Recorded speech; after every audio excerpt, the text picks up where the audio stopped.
Wordsmith from YouTube rather says, I've got so much resentment in my sexless marriage that I'm just ignoring her, barely talking, staying busy and absent, and she seems to be getting more clingy, but still no sex. I'm planning to exit. So you've just described, again, I'm inferring a lot here. I'm assuming a lot here, but you're describing a very typical scenario, which is one is the pursuer, Mr. Anxious, hanging on, grabbing, and it's not really getting much of anywhere because the other side is Miss or Mr. Avoidant. Get away from me. That part of me's done. Now that the honeymoon stage is ended, now that we have kids, I'm really, really done. So just back away, please.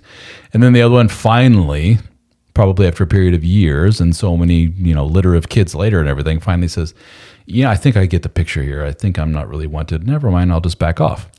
And that's when the pursued, the avoidant one, sometimes goes, what happened to my source of validation here? What happened to my person that's pursuing me? Even though I didn't really want anything to do with them, it was nice to be at least wanted. That gave me some semblance of something here. So, hey, dude, what happened?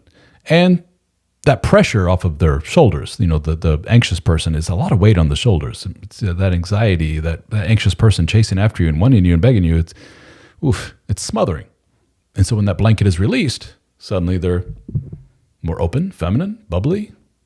Sometimes when you let them go, they just go. They're out of there and they disappear forever. But it sounds like, Wordsmith, you're getting a little bit of reaction in a positive way. Still no sex, though. That's key. This is something that a lot of men, especially not with a lot of relationship experience, have a difficult time with. And that is, we snuggle, we hug, we kiss, we're deep conversations. Everyone on the internet tells me emotional connection. I think we got that in spades, but still nothing happening in the bedroom. One point I want to get across is there's a big difference between the world of the comfortable love, I guess we can call it. You have comfortable love with your kiddos, snuggle with your kiddos on the couch, watching movies, with your dog, with your sibling. But you don't have an erotic sexual connection, do you? It's two different worlds. That erotic, filthy, dirty, sexy, kinky, yada, yada, that men, for some reason, try to connect those two, and those are two different worlds. Marrying the two together is awesome. If you can pull that off, that's what we call a happy marriage. That's what we call a great relationship. That's what we call fulfilling, healthy relationship. That's really tough for a lot of us. And I think what you're exhibiting, Wordsmith, here is I'm really addressing this side over here. Still haven't addressed this side over here. And one shortcut method to getting this need met is to basically leave that relationship and find somebody new, because there's nothing more erotic and more of a turn on and all that stuff than the old new girlfriend. It's not very healthy for the marriage, though, is it? Because hopefully you leave said marriage before pursuing girlfriend, unless you are in some kind of open relationship or quasi-open relationship or whatever. I've learned over the years, there's whole flavors of relationships that I was completely ignorant of until I started doing this. And some people claim to be able to string decades of a happy relationship together while doing that open thing. Whatever floats your boat. Hey, who am I to judge, right? But I don't think that's something you want to go for, is it, Wordsmith? You probably are more along the lines of, I just wish my wife would get really turned on and suddenly want sex with me. That'd be cool. Don't hold your breath. I remember your story from your previous comments. This is a multi-year thing you're dealing with here.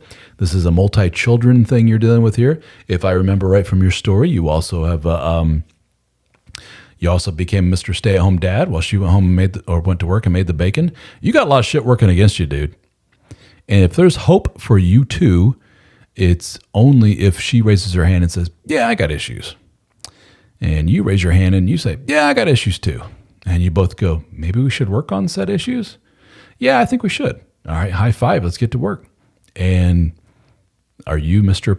Going to be patient enough to deal with more years, months and years of work, of lack of passion? Because you can't just turn on like that. Not within this relationship or relationships like it doesn't happen. Like I say, if you want that, go get your girlfriend. I'm not condoning infidelity or anything like that. I'm just biologically, that's the key for you and her, by the way. She'll come alive again with somebody new. That's just how it works. You would too. So it takes a special kind of work to make a relationship long-term, remain sexy, fun, all that other stuff. But just a healthy relationship, it takes a lot of work. You have a lot of unhealthy shit, the giant wall between the two of you, you and your wife. You're trying to tear down that wall and then work on the healthy, sexy. Best of luck, dude. That's going to be tough. And I'm not trying to paint a cynical, negative picture. I'm just trying to be realistic.